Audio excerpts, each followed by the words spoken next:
have a look at why these words, difficult, hard and challenging, are actually really good words when you're learning. So when you're learning, you start off down the bottom, that's when you know nothing, and then as you learn more, you move up and up. So let's take adding or numbers for example. When you first learn to add, you don't know how to do it at all. But eventually you start learning 1 plus 1, 2 plus 2, 5 plus 5. Eventually you can add anything you want. If you're asked to add something, then you can add it. And that's why you plateau and start going sideways.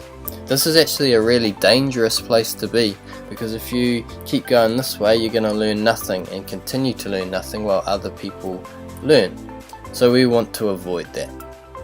In order to continue learning and moving up, you have to come across something new.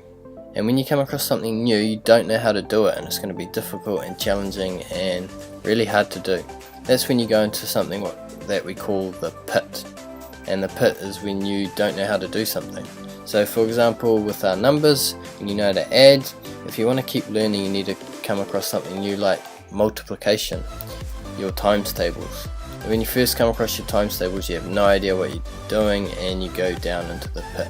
But eventually, you start learning what times tables are. You might learn 1 times 1, 2 times 2, and that gets you climbing out of the pit. And from there you start really learning 5 times 5, 10 times 10, and you keep moving up, and that's when you start learning again.